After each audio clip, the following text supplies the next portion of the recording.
Sports talk will never be the same again. Seriously, Jeff, stop laughing. I mean, have you heard this guy?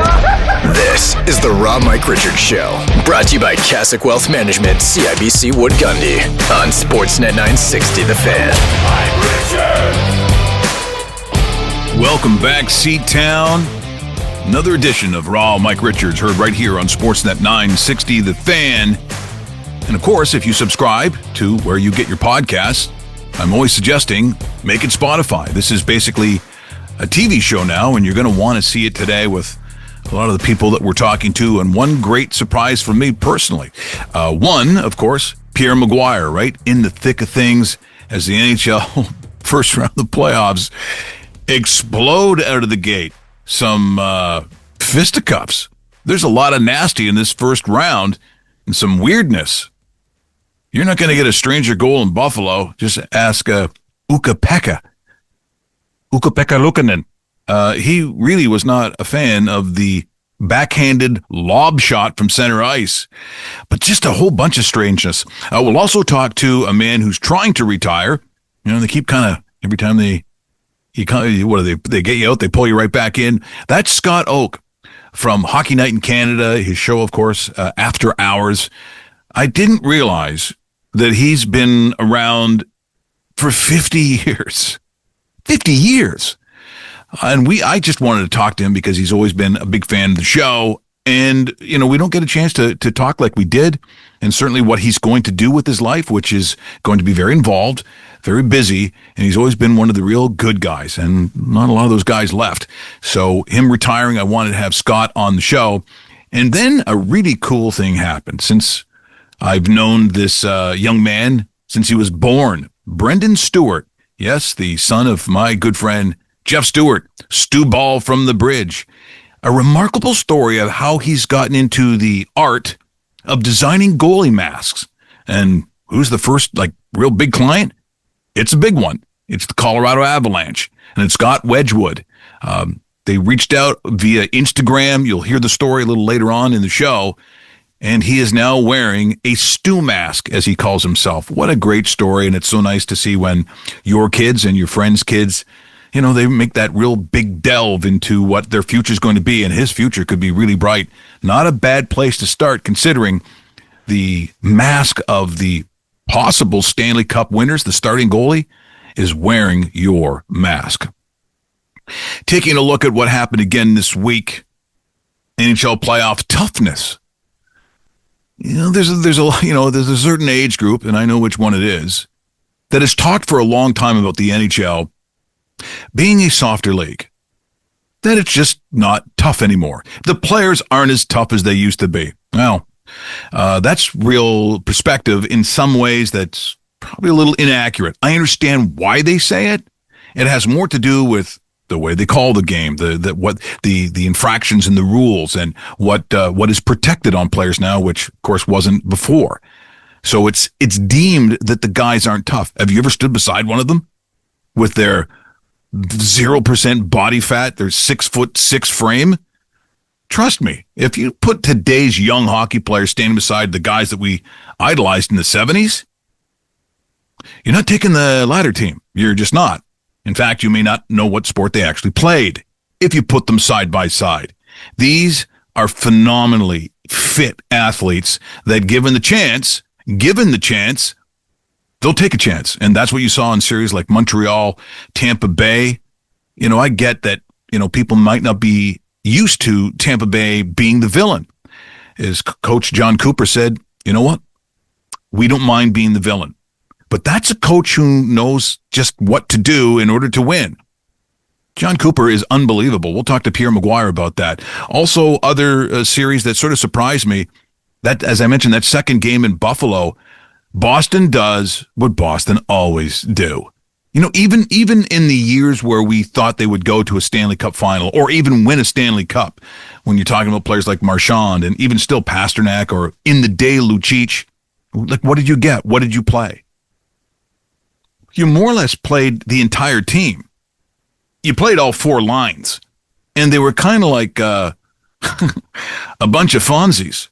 You had to fight that whole gang, whether you necessarily deemed one of those players to be like one of the best in the league or a couple of guys who you believe to be all world.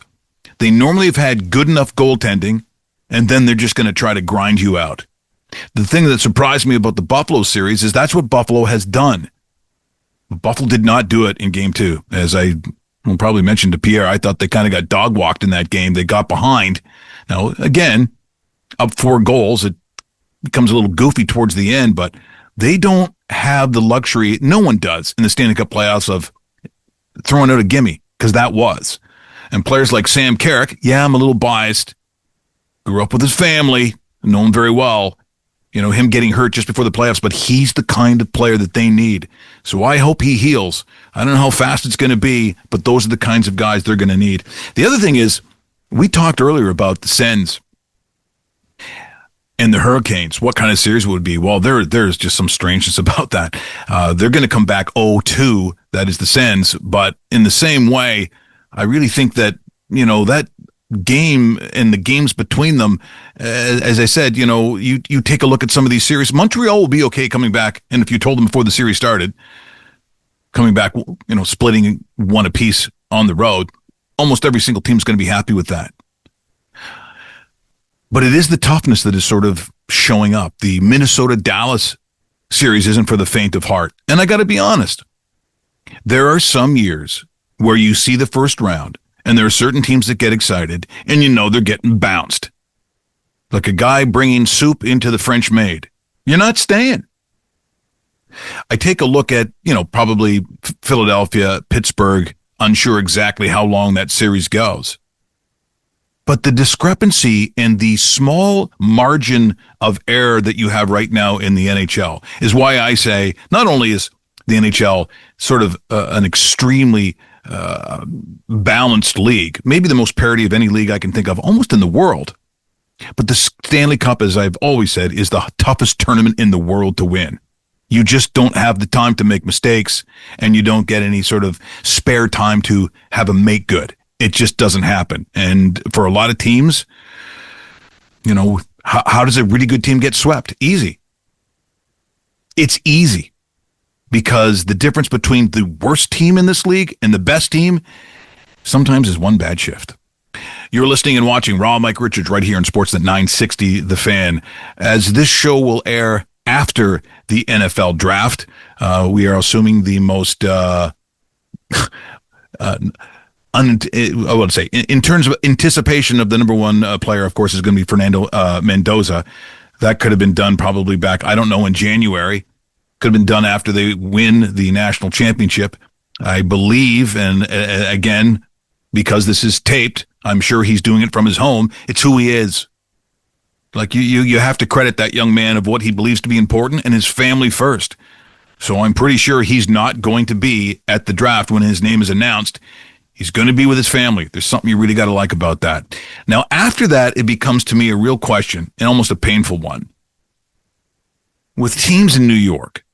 Now, for some reason, maybe it's because my good friend Dave Bastel was such a Jets fan, I kind of hope they do the right thing because very often, as you know, the Jets don't. So where are they going to go? Well, it looks like David Bailey in terms of the mock draft. So that's the rush edge kid out of Texas Tech who really needs, again, he goes to a defense that did not get pressure. They did not get production coming off the line like that for the pass rush. They only had 14 and a half sacks the whole season. So I'm assuming that it would be David Bailey from Texas Tech.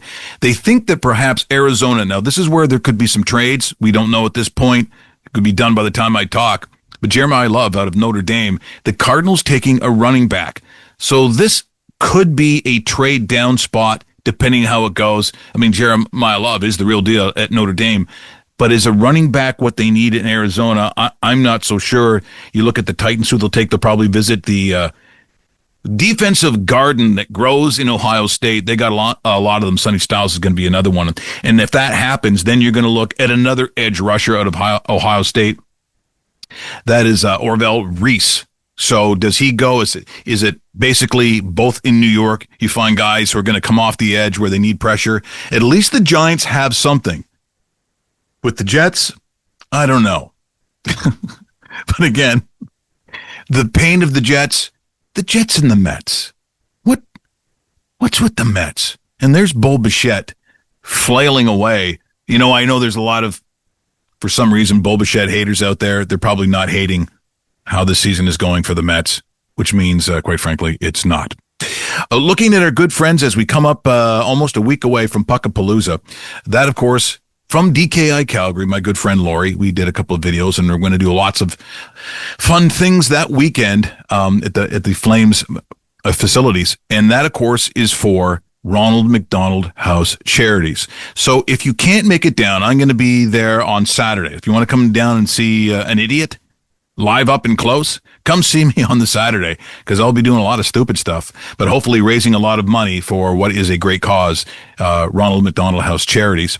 There will be some trophies, there will be some prizes, and then basically everyone goes home on Sunday exhausted. But it is a great event put on by DKI Calgary, hoping to raise $100,000 in one weekend. That is such a great thing to do. I'm thrilled to be a part of it. And once again, it's Puckapalooza. If you want to be a part of the raffles and the giveaways and help the sponsors raise those monies, go to puckapalooza.com. Now, is there a disaster of the week? There's always a disaster of the week. It's the sports disaster of the week.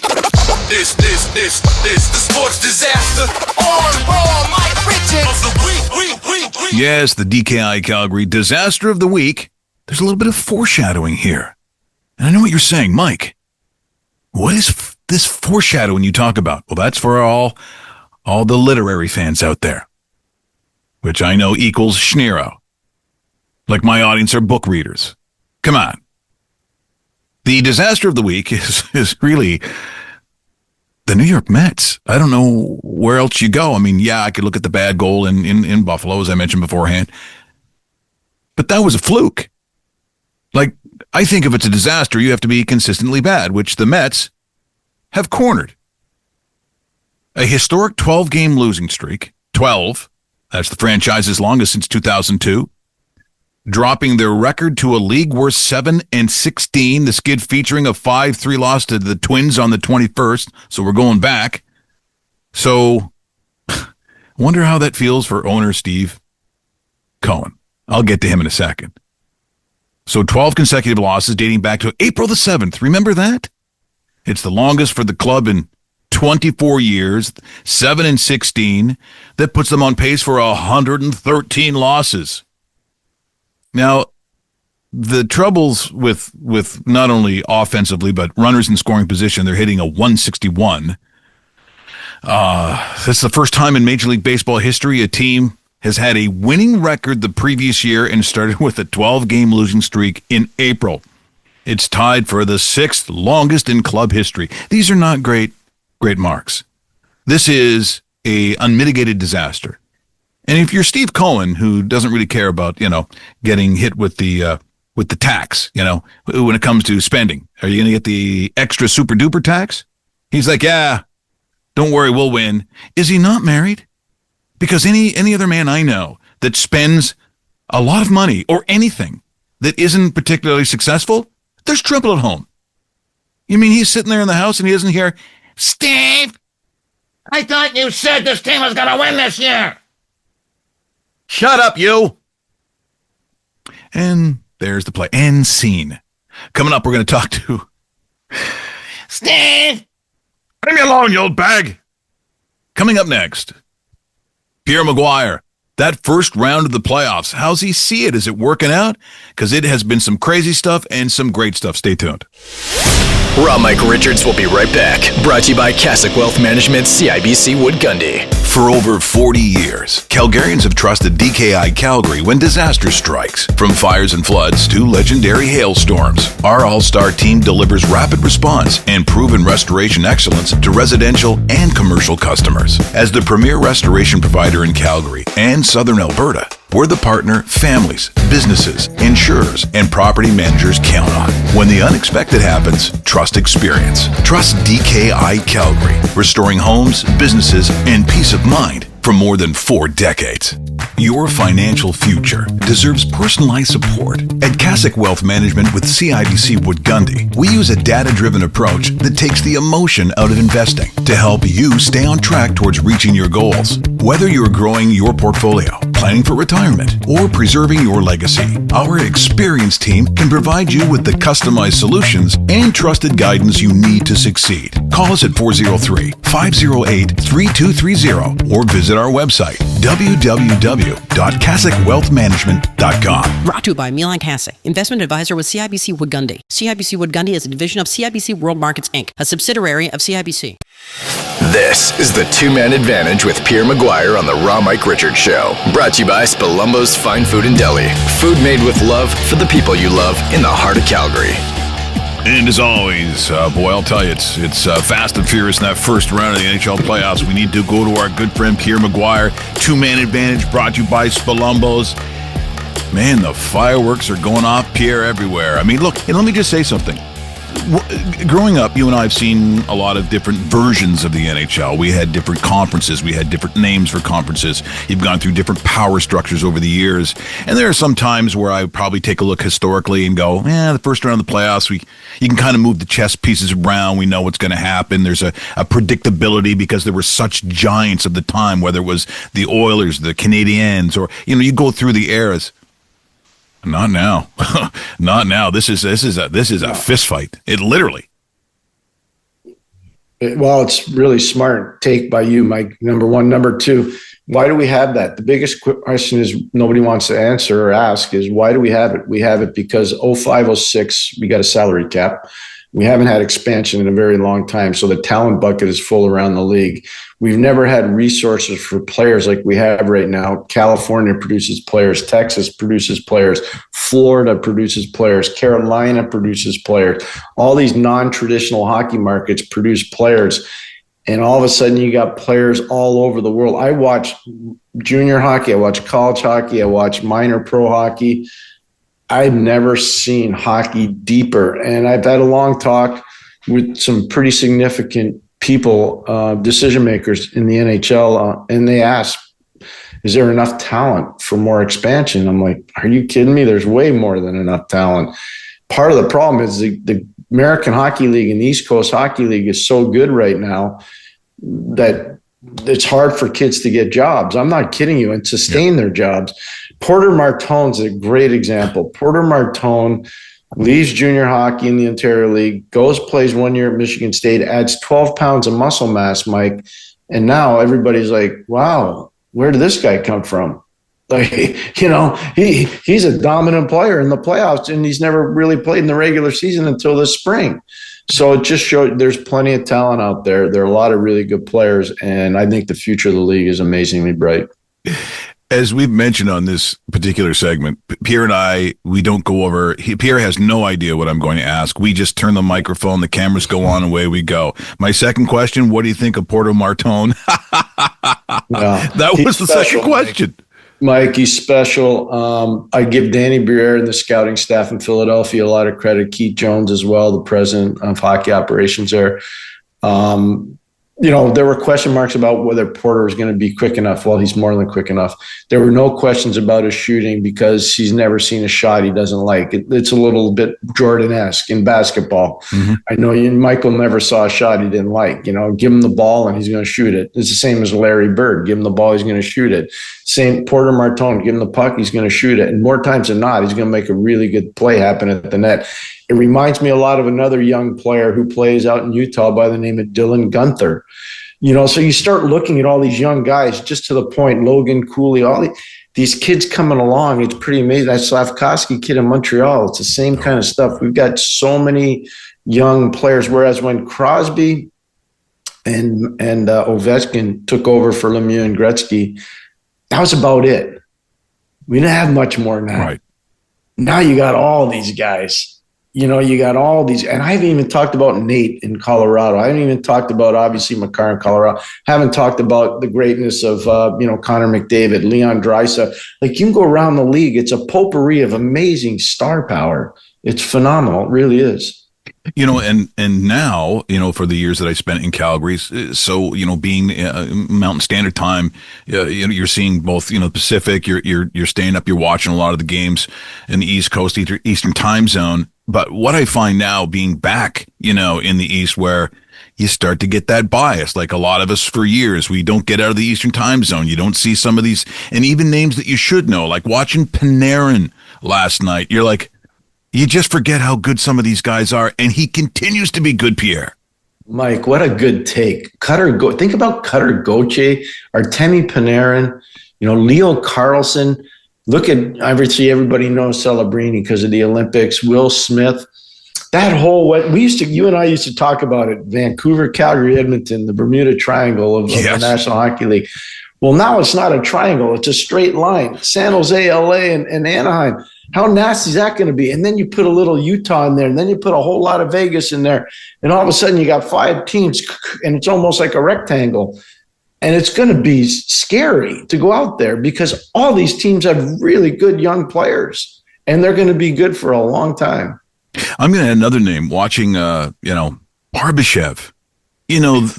These moves, I'm like, well, okay, we don't really have the Harlem Globetrotters in hockey, but I know who I'd start drafting, and he's one of them. So what a good name to bring up. Mike, I'll give you an example. In 2019, when St. Louis won the Stanley Cup, Oscar Sundqvist was a fourth-line center for St. Louis. Alexander Steen was moved from the first line as a right winger to the fourth line to play with Sundqvist. And they put Barbashev, a guy that had over 90 points 2 years in a row with the Moncton Wildcats in the Quebec Major Junior League. They put him on the left wing. That was the fourth line for St. Louis. And I can tell you right now, they don't win the Stanley Cup because they had to go win a Game 7 in Boston. They don't win it without those guys. I'm telling you, I did every single one of their games in the playoffs, and that line was phenomenal. It reminded me so much of the Merlot line in Boston in 2011 with Danny Paille, with Sean Thornton, and with Gregory Campbell. And I'm looking at and I'm like, it's 8 years ago, but these guys are just like the Merlot line. So those things matter, Mike. And to your point, a guy like Barbashev, if you're an East Coast person and you don't watch you don't even know who he is. You're like, who's that guy? Yeah. Then you see him, you're like, holy moly, this guy's really good. We're in conversation with Pierre McGuire, Two-Man Advantage, right here on Sportsnet 960, The Fan. Sometimes you can tell sort of age group by the conversations that guys might have. You hear guys talking to the bar, and sometimes it's about, it's a softer league. The guys don't hit like they used to. It's not, well, I don't know if you've got the TV. Maybe you don't have a TV, but, and it just reminds me of a lot of old school stuff, which is, it's the old Gordie Howe stuff. You score a goal, you go to the penalty box, you get in a fight. There's a lot of this, Pierre, and I look at that Montreal-Tampa Bay series. There's a lot of nasty in that. A lot of nasty. I can't believe Slavkovsky decided to fight Brandon Hagel. That wasn't smart. There was no need for him to get engaged there, and Hagel did his job to the T. And not only did he engage the guy, he knocked him down, and he gave him a shot, a right hand to the left side of his face. And I think that stunned the Canadiens bench. It definitely stunned Slavkovsky because he wasn't the same player the rest of the game, and it woke Tampa up. Tampa became an unbelievably tough out last night in game number 2 because of how well Hagel played. And it's to your point about the nasty. If you really want an old school series, go watch Dallas, Minnesota, and tell me what you think. I mean, those Foligno brothers are as tough as they come in the league. I know Trenton got hurt the other day with a clean hit by Blackwell, but I'll tell you what, he's a nasty kid. This Jacob Middleton is not a nice guy to play against. He's the nicest guy in the world away from the rink, but at the rink, he's not a nice guy. I mean, both these teams have villains. They really do. And it's a nasty – that series isn't getting enough about the nasty stuff because it's about to start. It's about to start. Pierre, there's one question I usually ask coaches, and this is in all sports, whether it's football, basketball, and hockey, and one of them is, do you ever get the feeling sometimes that with the playbook or blueprint of how you see the sport that you become predictable? How flexible are you within what you do in coaching your guys?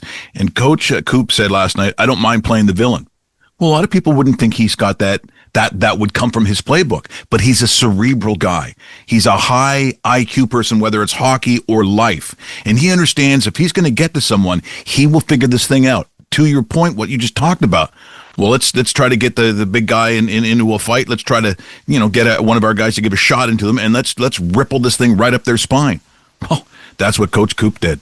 He did 100%. And I want to be transparent here for your viewers. Scotty Sabrin's a tough kid. He checked into the lineup.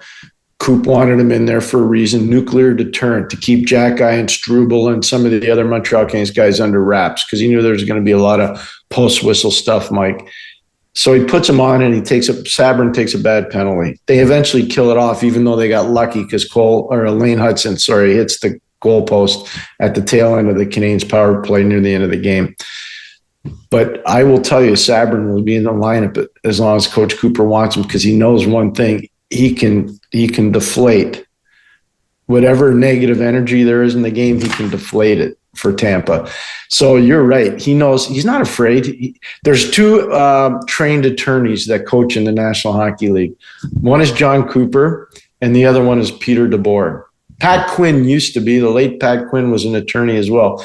But there are only two trained attorneys in the league. And for those that don't know, to get into law school requires a lot of reading and figuring out and doing some work. And usually those people are pretty cerebral. And I would say that both those guys are cerebral, and they have one common thing. They're not afraid to play the villain card. They are not afraid. Pierre, I'm going to get one more question in here.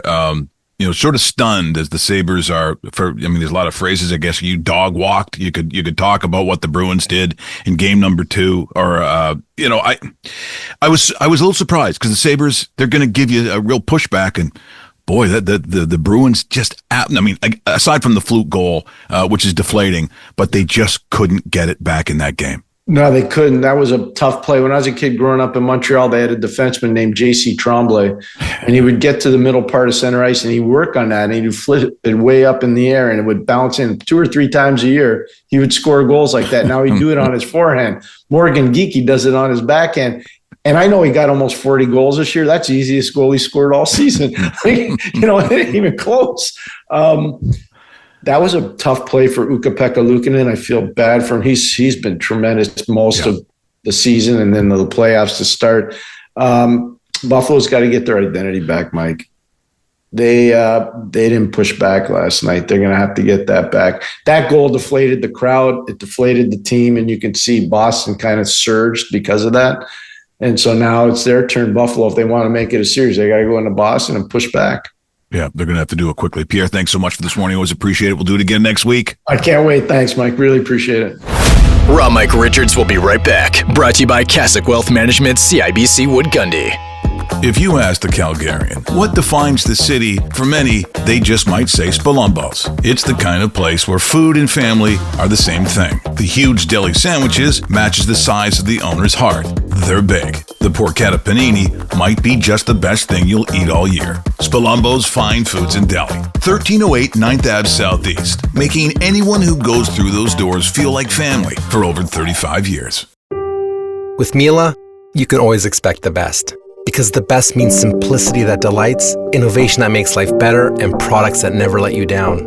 I'm Nelson Fresco, President and CEO of Miele Canada. Since 1899, Miele has earned the trust of families around the world. From generation to generation, our commitment remains the same, to create appliances that are beautifully designed and built to last. Visit your Miele retailer or Miele.ca to learn more. Once a Miele, always a Miele. For over 40 years, Calgarians have trusted DKI Calgary when disaster strikes. From fires and floods to legendary hailstorms, our all-star team delivers rapid response and proven restoration excellence to residential and commercial customers. As the premier restoration provider in Calgary and Southern Alberta, we're the partner families, businesses, insurers, and property managers count on. When the unexpected happens, trust experience. Trust DKI Calgary, restoring homes, businesses, and peace of mind for more than 4 decades. This is the Raw Mike Richards Show, brought to you by Cassock Wealth Management, CIBC Wood Gundy, on Sportsnet 960 The Fan. And so here we are, and a man who's trying to retire. That, of course, is Scott Oak from Hockey Night in Canada, and I'm thrilled to have him, but someone said there's a phone call, and I don't understand when you're doing radio like this. Who is it? It's not Steve Armitage, Check. is it? Level. Oh. 1, 2. Steve. 1, 2, 1, 2. Yeah. 2, 3, 4. Yeah, Steve, it's Mike Richards. I don't think you meant to call me. Oh, Mike Richards. thanks, Mark. Oh, boy. I'm interviewing Scott Oak. He's retiring, you know? Who? Scott Oak. Scott Oak. Yes. Lazy. He's not lazy. 4 eyes. Look, I don't have a lot of time for this, so if you don't... Quitter. No, he's not a quitter. He's retiring, okay? Suits that are too tight. I don't know that part. He could go. Yeah, you got to go. Okay, I'm very sorry about that, Scott. Scott Oak, ladies and gentlemen, thank you so much for joining us on the show. Those Steve Armitage imitations were classic. I don't know. I never mentioned them to Steve myself, but I would think that he thought them to be funny as well. Well, yeah. I guess he had, when he was inducted into the BC Hall of Fame or something like that, and I guess Probably, yeah. they played these things. I mean, well, there you go. how to class up the evening. Yeah. But speaking of class, so people will be familiar at the Fan originally here on 960. I used to have these big birthday shows, and people would show up. This is the last one I ever did as the morning guy in Calgary. And I don't know if people can see it, those watching on Spotify. So it was like June the 19th of 2010, and there is Scott Oak right there on the show, along with some of these other names, including, of course, Don Cherry was on that show. Darren Titian, Dutchie was on that show. And you go back and you look at these amazing moments, of which you've had so many. And I didn't realize it was 50 years. We're talking 50. Well, it actually might be more than that, Mike. I'm not sure if I've ever done the math correctly, but I think I may have started at CBC St. John's, Newfoundland in 1973, which would make it 53 years. Yeah. But definitely I started in 74, so it's either 52 or 53 years. And that's more than anyone could have to take of me. Well, the dream of doing, I mean, my God, I've worked at stations. I didn't last 18 months. We start talking about all these years. But the one thing that I think is so great, and this is for me being, a CFL fan, a fan of all sports, watching you over the years, when people start talking about the interviews, and someone said, what's the most important thing about an interview? Like, what's the talent? And I said, sometimes I don't know if it's a talent, Scott, as much as it's a character trait, a characteristic. And for me, that is, if you're a decent person, and I know people say that's pretty liberal, but I think if you're a grounded person, you're someone that immediately takes the guard down from somebody else. That's something that's not necessarily a school-learned thing. I think sometimes, quite honestly, it's an upbringing. Sometimes it's maybe where you're from, and you start talking about East Coasters, which basically everybody loves. Maybe there's some of that in you, and maybe that's why interviews go the way they do. What do you think about that? You might be right. I never really thought about it, but I suppose there is something to be said for people thinking that you're a decent soul and you're not trying to, nail them to the cross. So there is a premium placed on, for example, on After Hours, the post-game show on Hockey Night in Canada. Say a player has come from a losing team that might have got blown out, and trying to find a way to get them to relax and share stories with you after a difficult loss. And I guess we've always been able to do that. And I, always, I guess, had that ability. But I think the main key to doing a successful interview is being able to listen, number one, and let people know that you want to hear their stories and let them tell them without being. Sometimes you have to do a bit of a cross-examination, but making people feel comfortable. Well, when I look back and see of all, that you have done over that period of time, we're seeing it as, obviously consumers of television, consumers of sports media. But for you on the other side doing it, did you ever think it took you time to find yourself the kind of professional that you wanted to be? Was there ever a moment where you went, okay, now that's what I want to be. I want to see. Was there ever a light bulb that went on, or a period of time where you felt, I think I've got this. I think this is who I want to be? I guess I've become really comfortable in the last, 15, maybe 20 years of my career. But if I go back to those CFL days that you referenced, I think back then I was too hell-bent on being a journalist And it seemed that every halftime show we did was some interview about the latest bank statement of a CFL team, because no team could ever afford to lose, and four had to every week. So there was, too much of that. Over time, I think I've learned that, people want to be entertained. They don't want to be hit over the head with, a lot of, bank statements and things like that we did a lot of in the CFL days. I look back on some of that with regret. But I've been very comfortable probably in the last, as I say, 20 years, just sitting down and letting people tell their stories. We're in conversation with Scott Oake from Hockey Night in Canada, right here on Raw Mike Richards, Sportsnet 960, The Fan. The one thing in going to Russia when I had to cover the World Juniors, I learned, to me, and this kind of comes in late in life, but there was a stigma, or at least a feeling I had about Russian hockey players and Russians in general. And I just thought, like a lot of people, they were standoffish. There was they hid things. I don't even know how to explain it, but there was, I'm not saying a disdain, but when you grow up during the Harold Ballard era, you kind of get that sprinkling of it growing up, and then you go there and you realize it's just that language barrier. It's an enormous thing. It doesn't really. It's and not an indication of who these people really are or want to be. Did you ever have to, with all the languages that got more and more as hockey became more global? What was your sort of take on dealing with Russian hockey players, especially early on? Well, again, as you've so correctly identified, it for the most part comes down to a language barrier. But Igor Larionov, great guy, and times I talked to him. Valery Bure, outgoing, loved talking to him a couple of times. I think we had him on an after hours many years back. So if you can get past the language barrier, you soon realize that they're all decent guys who just want to play the game. Life in Russia for a lot of guys has not been easy. I'm not sure that players grow up in the same circumstances as many Canadians. Most Canadian hockey players come from solid middle class homes, and I've never investigated the Russian hockey system, so I can't say for sure, but I'm not sure that a lot of those players have the same benefit. So I've never really found, them to be greatly different, other than just getting past the language, and that often is the first step.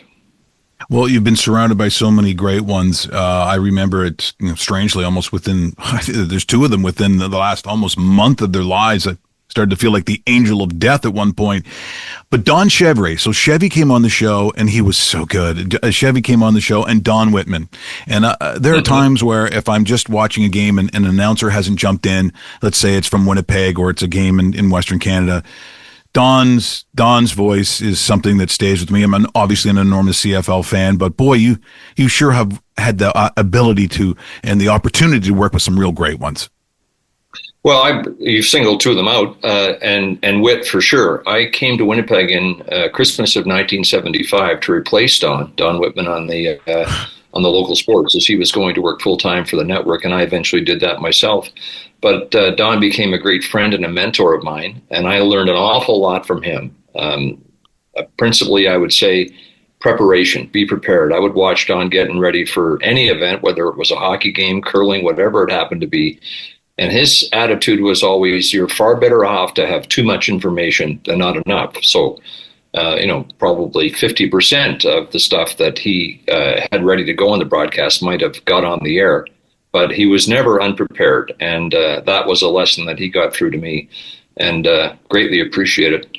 Don Chevrier, one of the great voices in broadcasting, and I knew Don. I had an association with him on a brief stopover in Toronto.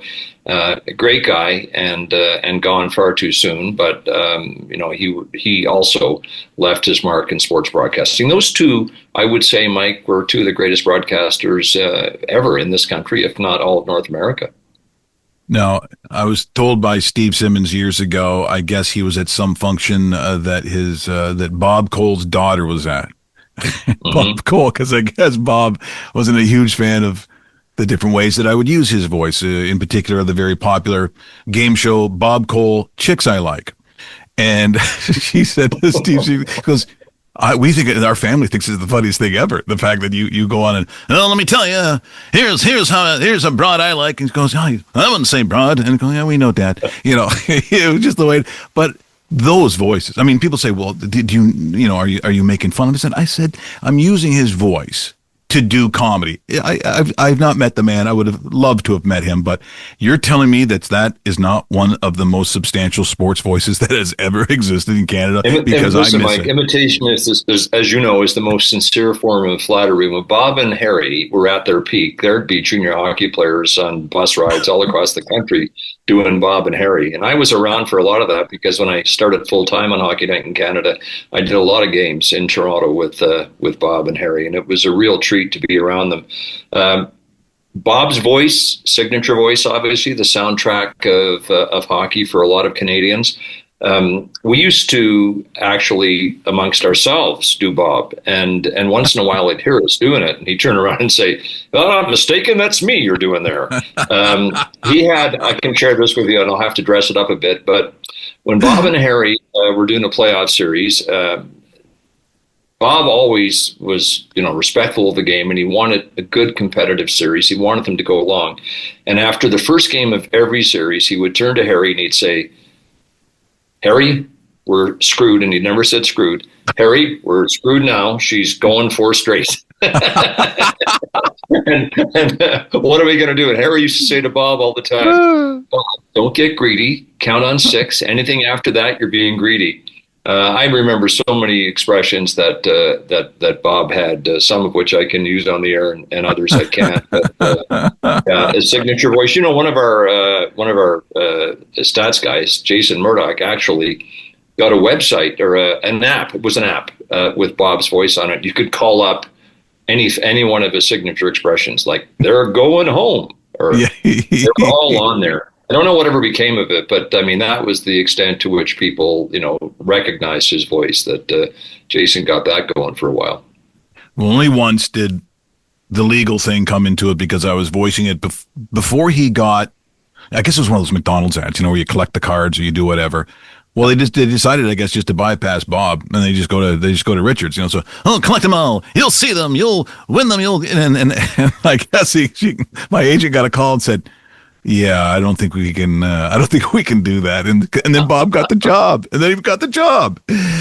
Oh, but I tell you, I mean, as I said, it's been such a wonderful career, and now the hardest thing you got to do is make sure that you do retire, that the working and the flying stops, and the going to the game stops. But it will be, when the actual final microphone is turned off, what happens for Scott Oake? What is Scott Oake going to do? I will have no trouble whatsoever filling my day timer. As you probably know, in memory of our late son, Bruce, passed away of a drug overdose in 2011. We've established the Bruce Oake Recovery Center in Winnipeg. It's a gorgeous 43,000 square foot state-of-the-art facility, beautiful place in which to reclaim your life. Always full, 50 men there right now, getting their health back. So that has taken up a lot of my time. I go there just to meet the guys and hear their stories, and I use the gym there, so I can cheap out on a gym membership. But I have nothing to do with running it. I always want to make that clear because that's way outside my wheelhouse. The place succeeds because it's run by people who know what they're doing, and in fact, it is a world-class facility. And our pledge was always that when Bruce Oake was up and running with successful results and sustainable funding, that we would turn our attention to women. And so that takes us to the Ann Oake Family Recovery Center, which will be named in memory of my late wife, passed away in 2021. Construction on the Ann Oake Family Recovery Center begins at the end of May, and it should be open, we hope, by the end of December of 2027. So women will have the same opportunity for long-term treatment and recovery that the men get at the Bruce Oake Recovery Center. And beautiful thing about the Ann Oake Family Recovery Center is it will incorporate children, and that women, a lot of them who are in the life are reluctant to reach out for help because they're afraid they're going to lose their kids. So they prefer to suffer in silence. Women will be able to have their children with them at the Ann Oake Family Recovery Center, and that will make it, as they get healthy again, and that will make it very unique. So I'm really excited about that project, and I will spend a lot of time. We still have significant money to raise. to get that place built. But we're starting construction, as I say, at the end of May, and that will take up a lot of my time. So I'll be pretty much stepping into a full-time job, except I won't be getting paid for it. And I'm okay with that. Yeah, well, I think it goes back to the very first thing I said, upon hearing what you're doing, which is a lot of people would call it paying it forward, but there's different words for it. But again, it comes back to the quality of person, what you want to do, because there would be nothing worse. I could not imagine as a dad having to go through that. In talking to the good friends like Ken Daniels, like when you hear those stories, they're absolutely emotionally crippling. But how you not necessarily resolve, but how you take that and make it into something. That's exactly what you've done, Scott. And it's like I said, there is something about you that that's why many players don't have a problem during intermission or wherever it happens to be talking to Scott Oake, because invariably that was going to be a good time for them and a safe time for them. It just talks to the person that you are. So the fact that you also joined me here this morning, I'm just thrilled to see you. Hopefully I can see you when you're not working somewhere where maybe I get out to talk with you. But this has been a real pleasure here this morning. Well, thanks, Mike, for having me on. I really appreciate it. I've always been a fan. I remember your days in Calgary, and you pulled out the sheet with my name on it. I was a voracious listener because, I highly entertaining, which is really how you want to start your day. Raw Mike Richards will be right back. Brought to you by Cassock Wealth Management, CIBC Wood Gundy. With Miele, you can always expect the best. Because the best means simplicity that delights, innovation that makes life better, and products that never let you down. I'm Nelson Fresco, President and CEO of Miele Canada. Since 1899, Miele has earned the trust of families around the world. From generation to generation, our commitment remains the same, to create appliances that are beautifully designed and built to last. Visit your Miele retailer or Miele.ca to learn more. Once a Miele, always a Miele. For over 40 years, Calgarians have trusted DKI Calgary when disaster strikes. From fires and floods to legendary hailstorms, our all-star team delivers rapid response and proven restoration excellence to residential and commercial customers. As the premier restoration provider in Calgary and Southern Alberta, we're the partner families, businesses, insurers, and property managers count on. When the unexpected happens, trust experience. Trust DKI Calgary, restoring homes, businesses, and peace of mind for more than 4 decades. This is the Raw Mike Richards Show, brought to you by Cassock Wealth Management, CIBC Wood Gundy, on Sportsnet 960 The Fan. Welcome back. Segment 3, Raw Mike Richards, Sportsnet 960 The Fan. And those watching on Spotify around the world, which is kind of cool, especially for this segment. And you always sort of wonder when you get into a business like this or any other business where you have close friends and you watch their kids grow up. So in this case, Jeff Stewart, also known as Stu Ball or Stu Ball from the Bridge, a very good friend of mine, and he had 2 young kids, and there was Brendan and there was Brooke. And, when I came out with a book, there was pictures of them in the library rolling on the floor, looking at probably the dumbest book they've ever read. They recognize that as children. And then these children grow up and they become these young people. Well, this is one of those moments where Brendan Stewart, Stewmask is kind of the tag that he would go by, has now ventured into a very niche, a very exclusive part of the hockey industry, and that's designing goalie masks, which, of course, as an ex-goalie, that is near and dear to my heart, obsessed with masks since Jacques Plante put one on his face. And Brendan joins us here now. Brendan, how you doing, buddy? Good, how are you?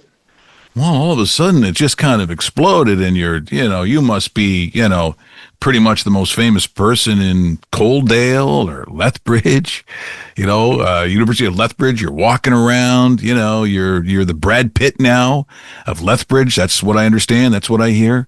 Because of this goalie mask, so I have to ask you, because you wanted to be a goalie, you played goal, but that doesn't necessarily mean you have an artistic talent to do what's needed to be done these days on goalie masks. So when did that happen, and how did it happen? I think, like always, I can remember my whole family has each niche kind of like little artistic gift. I mean, you've seen it in my dad's creativity. But I think just like continuing that through, and then as a goalie myself, I started putting duct tape on my helmet. And different things like that. And then that just wasn't working. And leaving tape residue on the helmet. And so slowly I started getting in contact with local artists, a lot of online stuff now is really easy to access, whether it's YouTube or there's some artists online that are really helpful. And then just kind of got into painting and learning how to do clean lines and those kind of things. And then that starts to kind of translate onto those masks and yeah. So it was initially your own masks, but at some point someone must have said, that's pretty cool. Can you do it for me? Is that what happened? Funny enough, it was a $20 Facebook Marketplace ad. And it was a stickered Colorado Avalanche themed mask. So I looked back on that this week and I kind of got a good chuckle. It was like the first one I sold, ironically, was kind of like the first NHL one too. So, at this point, and so you're, no one's really thinking at some point, wow, my career is going to be in designing goalie masks, because again, it is so specific. However, like in any business, it's perpetuated by, kind of a big score or a big moment or a big client. Well, Scott Wedgwood, right now starting for the Colorado Avalanche, that many people, including bookmakers, are saying could conceivably or probably could win a Stanley Cup. He could be the starting goalie for a Stanley Cup winner. And he is wearing your designed mask. So how did Scott come to know about your work? Yeah, just through like Instagram. And we kind of built off of 4 designs. So going back and forth through the text, we worked together to really tweak and finalize something that he was a really kind of big storyteller. So when we're going through those texts back and forth, brief phone calls, those kind of things, he's really making sure all of like the elements and those kind of things are added to it. And through that, you really get to know the goalie, know what they like, kind of know where they want things very specifically. And it really helps like my end of things, get to know the goalie, get to know their vibe and their feel, and then be able to put it on the mask for them. So it's very interesting. It's almost an ancient way of storytelling, whether you're putting something on the side of a cave or you're carving it into wood or on the side of a pyramid. It kind of is that kind of art. So I guess the question is, like, how did you know you were any good at it? Like, it's something like Scott could have gone out and said, yeah, I came back, the guy had like a pumpkin on it with like Super Mario. I don't get why he did that. Like, how do you know that you were walking down the right line? Where was the feedback coming from?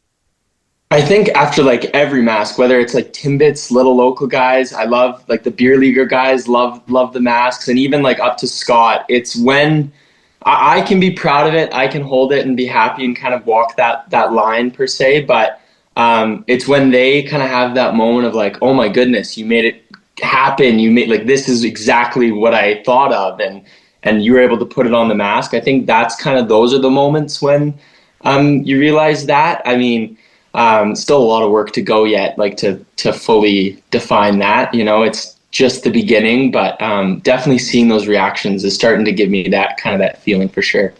Well, to me, it's just remarkable. It's so nice to see, what you've done, and this is the beginning. This is just the beginning. Now, those that are watching on Spotify can see the masks behind you, correct? Those are all masks that you have designed, which look amazing. I assume that I can see some, not surprisingly, Montreal Canadiens logos and designs. Would I be correct on that?